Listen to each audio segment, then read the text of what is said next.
Di wilayah Baghdad, Irak, seorang sadhu berusia 100 tahun tinggal sendirian di sebuah rumah yang terbuat dari lumpur di tengah gurun. Hari ini pun, sadhu itu sedang tidur. Hari sudah malam dan malam telah menjadi sangat gelap. Kemudian terdengar ketukan di pintu. Mata sadhu itu terbuka. Ia berkata dalam hati, "Siapa yang bisa berada di rumahku saat ini dan belum pernah ada orang yang datang ke gurun ini sampai sekarang?" Namun kemudian bel pintu mulai berdering keras. Sadhu itu bangkit dari tempat tidurnya dan begitu membuka pintu, ia tertegun melihat pemandangan di luar. Ada dua gadis muda yang cantik berdiri di sana. Begitu sadhu itu melihat gadis-gadis itu, ia merasakan ketertarikan yang aneh pada mereka. Ia terus menatap mereka dan tidak bisa mengalihkan pandangannya dari mereka. Sadhu itu menatap mereka dan bertanya, "Siapakah kalian dan apa yang kalian lakukan di gurun ini saat ini?"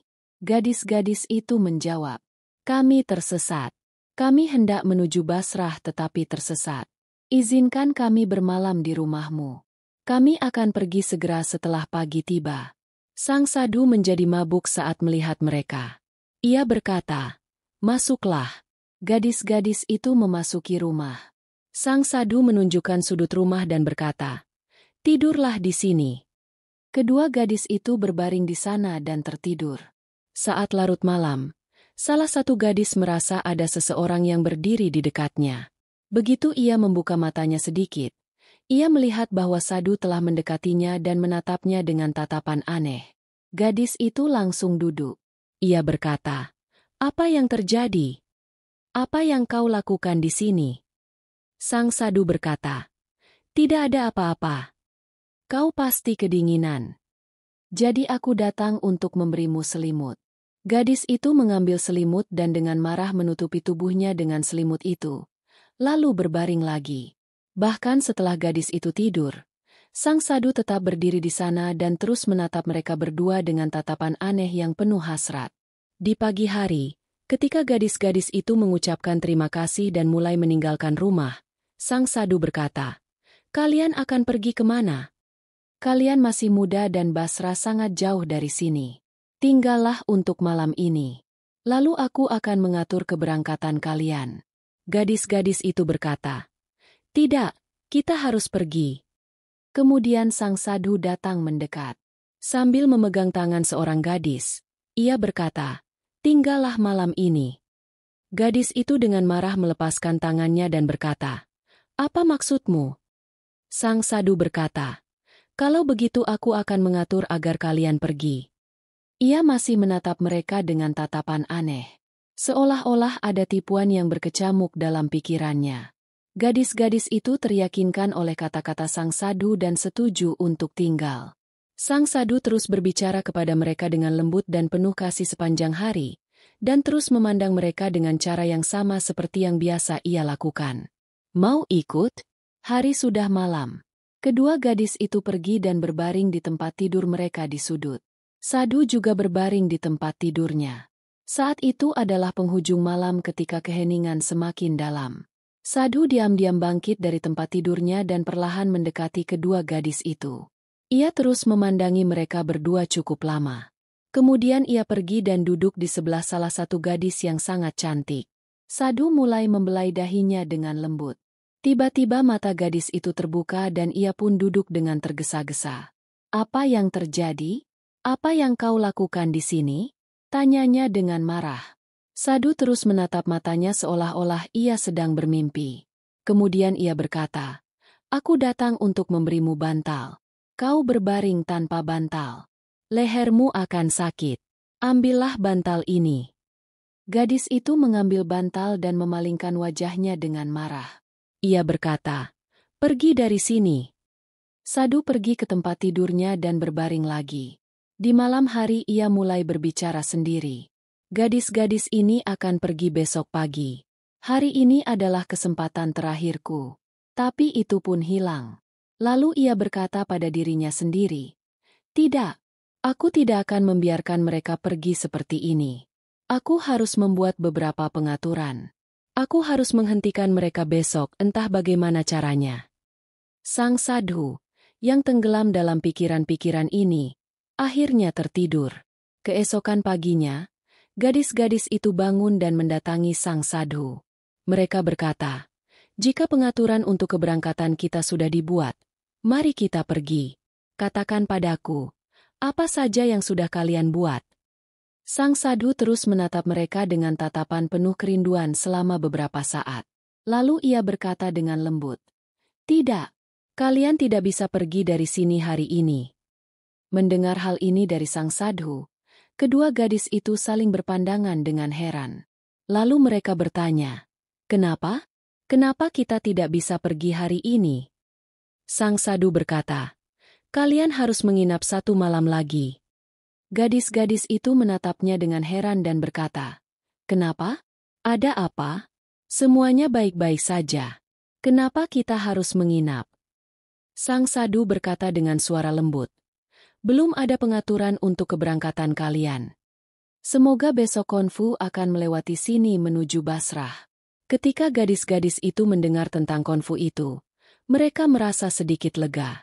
"Ayo kita ikut Konfu besok. Ayo kita tinggal di sini malam ini." Mereka berkata sambil saling memandang. Sang sadhu sangat gembira mendengar ini. "Kita punya 1 malam lagi." Ia bergumam dalam hati. Sang sadhu terus memperhatikan mereka dari kejauhan sepanjang hari. Tatapannya kini semakin dalam. Malam mulai turun lagi. Gadis-gadis itu pergi dan berbaring di tempat tidur mereka. Sadhu juga berbaring di tempat tidurnya. Tapi sekarang hatinya gelisah. Sadhu terus berbaring di tempat tidurnya. Tapi matanya tidak menatap langit-langit tetapi pada dua gadis yang tidur di sudut ruangan. Napasnya cepat dan ada gejolak aneh di hatinya. Perlahan dia bangkit dari tempat tidur. Dia pergi ke mereka diam-diam dan mulai melihat mereka dengan hati-hati dari atas ke bawah. Pertama dia duduk di dekat seorang gadis dan mulai membelai rambutnya dengan lembut. Tiba-tiba gadis itu bergerak sedikit. Sadhu berpikir bahwa dia mungkin bangun. Karena takut, dia bangkit dari sana dan pergi ke gadis yang lain. Sekarang dia memegang tangan gadis itu di tangannya dan terus menatap wajahnya untuk waktu yang lama. Sekarang tidak hanya hasrat di matanya tetapi juga dahaga lama. Lalu tiba-tiba mata gadis itu terbuka dan dia menjerit. Tapi Sadhu dengan cepat meletakkan tangannya di mulutnya agar suaranya tidak keluar. Kemudian dia buru-buru pergi ke gadis yang lain. Dia kembali ke tempat tidurnya dan berbaring seolah-olah tidak terjadi apa-apa. Gadis itu tetap tenggelam dalam pikiran yang sama sepanjang malam. Mengapa Sadhu ini datang kepadaku? Apa yang coba dia lakukan? Niatnya tampaknya tidak benar. Dia terus gemetar ketakutan dan akhirnya tertidur sambil berpikir. Pagi tiba. Gadis-gadis itu bangun dan mendatangi Sadhu. "Apakah Konfu sudah tiba? Sekarang beri kami izin," kata mereka. Sadhu terus menatap mata mereka untuk beberapa saat. Lalu dia berkata, "Tetapi Konfu belum datang." Gadis-gadis itu terkejut. "Tetapi Anda telah mengatakan bahwa Konfu akan datang hari ini." Sadhu menjawab dengan suara lelah. "Ya, seharusnya datang. Mungkin akan datang sore hari." Gadis-gadis itu saling memandang dan berkata, "Oke, kami akan menunggu sampai malam." Sadhu hanya mengangguk dan tidak mengatakan apa-apa. Sekarang dia duduk di halaman rumah dan kembali menatap gadis-gadis itu dari kejauhan dengan mata aneh yang sama. Seorang gadis berkata kepada yang lain, "Tatapanmu sepertinya tidak tepat." Gadis yang lain mengangguk. "Ya, kamu benar. Kita harus segera pergi dari sini. Kami adalah gadis-gadis muda dan aku tidak tahu apa yang sedang terjadi di hatinya." Gadis pertama berkata, "Ya, dia datang kepadaku di malam hari dan mencoba menyentuhku." Yang kedua juga berkata, "Dia melakukan hal yang sama kepadaku. Kita tidak boleh menginap dalam keadaan apapun hari ini. Apakah Konfu datang di malam hari atau tidak? Kita harus pergi." Sadhu itu masih mengawasi mereka dari kejauhan. Seperti seorang pemburu yang mengawasi mangsanya. Saat itu malam. Sebelum gadis-gadis itu sendiri dapat datang kepadanya, Sadhu itu datang kepada mereka. "Lihat," dia berkata, "aku pikir Konfu akan datang pagi sekarang. Kupikir aku harus memberitahumu sendiri. Mereka punya banyak barang bawaan. Jadi mari kita pergi perlahan. Menginaplah malam ini." Gadis-gadis itu menjadi kesal sekarang. Kita tidak bisa tinggal lebih lama. Salah satu dari mereka berkata dengan cepat, apakah Konfu datang atau tidak? Kita akan pergi dari sini sekarang. Jangan hentikan kami sekarang. Sadu itu mendekat. Dia berkata sebentar lagi akan malam. Kalian adalah gadis-gadis muda. Kemana kalian akan pergi di malam hari di gurun ini? Hewan juga berkeliaran di sini. Bagaimana jika seseorang terluka? Nada bicaranya lebih tenang dan bijaksana. Gadis-gadis itu kini sepenuhnya yakin. Ini tipuan baru. Namun mereka saling berpandangan dan berkata, kita tak punya pilihan lain. Ini hanya masalah satu malam. Ayo kita tinggal. Mereka dengan tegas mengatakan kepada Sadu bahwa semuanya baik-baik saja. Namun, ini malam terakhir. Besok pagi, entah Konfu datang atau tidak, kita akan pergi. Sadu itu berkata sambil tersenyum. Tidak apa-apa. Namun, ada sesuatu yang lain tersembunyi di balik senyumnya. Hari sudah malam. Gadis-gadis yang kini mengawasi setiap gerakan Sadu, berbaring di sudut. Namun, mata mereka terbuka. Mereka tenggelam dalam ketakutan dan keraguan. Mereka berbicara satu sama lain dengan suara rendah. Semoga malam ini cepat berlalu. Salah satu berkata, ya, tutup saja matamu dan berbaringlah seolah-olah kita sedang tidur. Yang lain menjawab, Sadu itu berbaring di tempat tidurnya. Tetapi salah satu matanya terbuka. Dia terus memandangi gadis-gadis itu lagi dan lagi. Untuk melihat apakah mereka benar-benar tertidur? Ketika dia melihat bahwa gadis-gadis itu tidak bergerak sekarang, dia menutup matanya. Tetapi hatinya masih berputar. Setelah beberapa saat ketika dia yakin bahwa gadis-gadis itu tertidur, dia perlahan bangkit dari tempat tidurnya dan berjalan ke arah mereka. Dia berdiri diam di dekat mereka untuk waktu yang lama. Seolah-olah dia sedang membaca ekspresi mereka. Kemudian dia duduk di dekat kaki salah satu gadis dan perlahan mulai membelai kakinya. Kemudian mata gadis itu terbuka sedikit. Ketika Sadu itu menyadari, dia segera mundur. Sekarang dia pergi ke gadis lain dan duduk di dekatnya mulai membelai dahinya. Tiba-tiba mata gadis itu terbuka. Dia berbalik ketakutan dan menundukkan wajahnya. Dia tidak mengatakan apa-apa tetapi gerakan tubuhnya memberitahu bahwa dia sudah bangun. Sang Sadu bangkit tanpa suara, pergi ke tempat tidurnya, dan berbaring lagi. Ada kegugupan aneh dalam detak jantungnya. Namun, tak ada penyesalan di wajahnya. Hari sudah pagi. Gadis-gadis itu bangkit dan langsung menghampiri Sang Sadu. Ya, apakah konvoimu sudah datang atau kau punya alasan baru? Mereka bertanya dengan nada tajam. Sang Sadu terdiam beberapa saat. Lalu ia berkata, konvoinya tidak datang. Gadis-gadis itu kini kesal. Kami sudah tahu bahwa tidak akan ada konvoi yang datang. Kau menghentikan kami di sini untuk tujuan lain. Kami sudah mengerti segalanya. Sekarang kami tak bisa tinggal di sini sedetik pun. Salah satu gadis memegang tangan yang lain dan berkata, ayo kita pergi dari sini. Begitu ia mulai keluar dari gubuk, Sang Sadu tiba-tiba berdiri di depan mereka dan menghalangi jalan mereka. Berkata, kalian tidak boleh pergi dari sini. Gadis-gadis itu berkata, dalam perjalanan, minggir atau kami akan berteriak keras. Sadu berkata dengan lembut, tidak ada seorang pun yang mendengar suaramu di sini. Apa yang kau inginkan? Mengapa kau menghentikan kami? Kau seusia ayah kami. Malulah, hormatilah. Seorang gadis berkata. Sadu berkata dengan suara serius. Itu bukan yang kau lihat. Orang yang kau cari di Basrah. Siapa tahu dia mungkin ada di suatu tempat di sini. Kita seharusnya tidak tinggal di sini bahkan untuk sesaat. Mereka berkata dengan marah. Dan bagaimana kau tahu bahwa kita akan pergi ke Basrah untuk mencari seseorang? Mereka bertanya. Sadu berkata, aku tidak bisa mengatakan ini sekarang. Tetapi jika kau tinggal di sini malam ini, itu akan lebih baik untukmu. Lagi-lagi tipuan yang sama. Gadis-gadis itu sekarang terkejut. Apa yang terjadi pada seorang pria tua? Mengapa dia menghentikan kami lagi dan lagi? Mereka mulai berpikir. Aku sudah bilang padamu untuk tinggal satu malam lagi.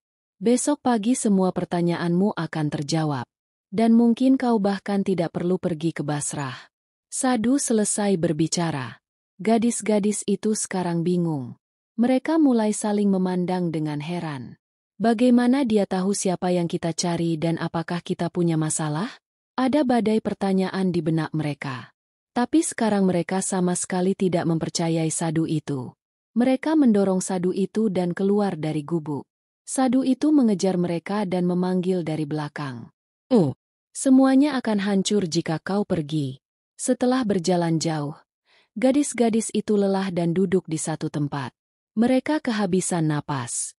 Tapi masih ada rasa takut dan gelisah di hati mereka. Tiba-tiba sadhu itu mendekati mereka dari belakang, terengah-engah. Napasnya cepat tetapi nadanya masih misterius. "Aku memberitahumu untuk terakhir kalinya." Dia berkata dengan nada lambat tapi yakin. "Jangan pergi malam ini. Jika kau tinggal bersamaku di rumah ini malam ini, maka mungkin kau tidak perlu pergi ke Basrah." Gadis-gadis itu lelah dan duduk. Namun, ia bertanya dengan nada tegas. "Jika memang ada sesuatu, mengapa kau tidak memberitahuku dengan jelas?" Sadhu itu menarik napas dalam-dalam dan berkata bahwa aku tidak bisa memberitahumu sekarang. "Jika aku memberitahunya sekarang, semuanya akan hancur. Tapi aku hanya bisa memberitahumu bahwa kalian berdua telah pergi mencari suamimu." Gadis-gadis itu tercengang mendengar ini. Napas mereka terhenti sejenak. "Ya, kami sedang mencari suami kami. Dia telah lama hilang. Kami telah mencari di banyak daerah. Sekarang dia menuju Basrah." "Tapi bagaimana kau tahu semua ini?" Salah satu dari mereka bertanya dengan heran. Sadhu itu menjawab dengan sangat serius. "Aku tahu segalanya. Tapi kau harus menghabiskan malam bersamaku. Hanya dengan begitu aku bisa menjawab semua pertanyaanmu."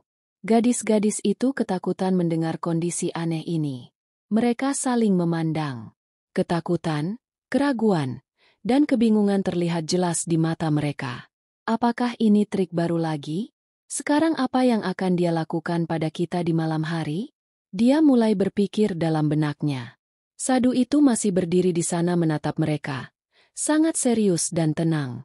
Setelah berpikir sejenak, salah satu gadis itu berkata, "Baiklah, kita tinggal di sana satu malam lagi." Gadis yang lain setuju. "Ya, tapi ini malam terakhir. Setelah ini, kalau terjadi apa-apa, kita tidak akan mendengarkan apapun lagi." Mendengar ini, wajah Sadhu berseri-seri bahagia. Ada binar di matanya seolah-olah suatu tujuan semakin dekat. Katanya. Gadis-gadis dan Sadhu mulai berjalan kembali menuju rumah. Gadis itu berjalan di depan dan Sadhu mengikutinya. Langkahnya kini tak tergesa-gesa, malah terhenti. Namun, masih ada kegembiraan yang sama di matanya.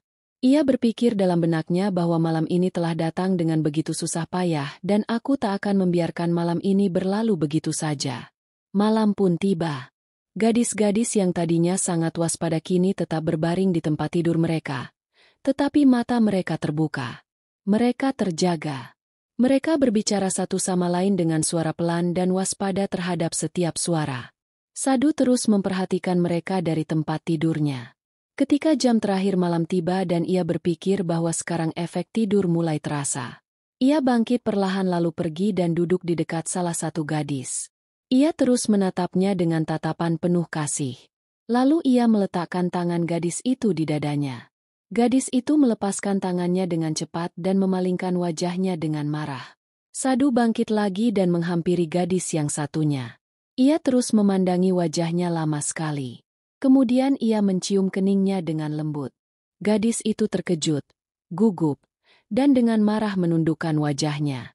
Sadhu itu bangkit tanpa suara dan kembali ke tempat tidurnya. Tak ada penyesalan di matanya. Hanya penantian yang kini hampir berakhir. Sinar pertama pagi menyusup masuk melalui dinding gubuk yang berlumpur. Gadis-gadis itu masih terjaga. Kegelisahan dan ketakutan terlihat jelas di wajah mereka. Bukan kantuk. Kali ini mereka memutuskan untuk pergi dari sana tanpa berkata apa-apa dan tanpa bertanya kepada Sadhu. Begitu ia mulai keluar dari gubuk, mata tertuju pada seseorang yang duduk di pojok. Seorang pemuda duduk di sana. Wajahnya yang rupawan dan cerah, mengenakan pakaian transparan tetapi wajahnya menghadap ke sisi lain. Gadis-gadis itu terkejut. Ia menghampirinya dan bertanya, "Siapa kau?" Ketika pemuda itu perlahan menoleh ke arah mereka, kedua gadis itu tertegun. Seolah-olah tanah telah runtuh di bawah kaki mereka. Ia mulai berteriak keras, "Ini suami kita." Ia berlari dan memeluk pemuda itu. Mata mereka berkaca-kaca. Momen ini sungguh ajaib bagi mereka. "Bagaimana kau bisa sampai di sini? Apakah kita sedang bermimpi?" Salah satu gadis bertanya dengan gemetar. Pemuda itu memeluknya dan berkata lembut, "Tidak, ini bukan mimpi. Ini kenyataan. Aku telah kembali." Kebahagiaan gadis-gadis itu tak terbatas. Orang yang telah mereka cari selama bertahun-tahun kini berada di hadapan mereka. "Tapi di mana kau?" Gadis yang satunya bertanya. "Dan bagaimana kau bisa sampai di rumah sadu ini?" Pria itu sama sekali tak terasa asing bagi kami. "Apakah kau mengenalnya?" Pemuda itu menatap mata mereka. Sekarang ada kelegaan di matanya. "Bukan rahasia," katanya. "Pergilah dulu dan panggil sadu itu. Lihat di mana dia." Gadis-gadis itu mulai mencari di setiap sudut gubuk. Tapi sadu itu tidak ada di manapun. Dia kembali dan berkata, "Dia tidak ada di manapun. Sepertinya dia telah menghilang." "Kemana dia pergi?" Pemuda itu menarik napas dalam-dalam. "Kemana sadu itu pergi? Kalian akan mengerti sendiri sekarang. Tapi sebelum itu, tidakkah kalian ingin tahu di mana aku selama ini?" Dia berhenti dan bertanya. Gadis-gadis itu berkata bersama, "Ya, katakan di mana kalian?" Sekarang rahasia terbesar dari cerita itu akan terungkap. Pemuda itu mulai berkata, "Suatu hari aku meninggalkan rumah menuju pasar. Dalam perjalanan aku bertemu dengan seorang lelaki tua dan seorang gadis yang sangat cantik. Lelaki tua itu tampak seperti seorang sadhu, dan gadis itu sangat muda dan menawan. Aku bercanda dengan mereka." Ia berkata kepada gadis itu, "Mengapa kau menikah dengan pria tua ini? Seharusnya kau menikah dengan pria muda." Tapi gadis itu mungkin memiliki pengetahuan. Ada semacam sifat misterius dalam dirinya. Ia menatapku, membaca sesuatu, dan meniupku. Sesaat kemudian aku menjadi seperti sadu tua itu. Wajahnya menjadi milikku. Lalu ia berkata, "Ini hukumanmu. Sekarang kau akan tetap dalam kondisi ini seumur hidupmu." Gadis-gadis itu kini mendengarkan dengan mata sayu. Napas mereka terhenti. Namun pemuda itu melanjutkan. Ia juga memberi harapan. Ia berkata, "Jika orang-orang yang kau cintai mencapai gurun ini saat mencarimu dan menghabiskan waktu bersamamu tanpa mengetahui kenyataanmu, maka kau akan dapat kembali ke wujud aslimu. Dan ya," ia berhenti. "Ada satu syarat lagi. Kau tidak boleh mengungkapkan identitasmu sendiri." Kini gadis-gadis itu gemetar. "Jadi, apakah kau sadu itu?" mereka bertanya dengan suara gemetar. Pemuda itu menundukkan kepalanya dan berkata, "Ya, akulah sadu itu." Begitu mendengar kata-kata pemuda itu, gadis-gadis itu menjadi mati rasa.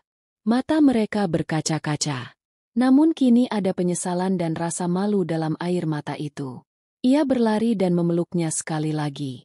"Maafkan kami.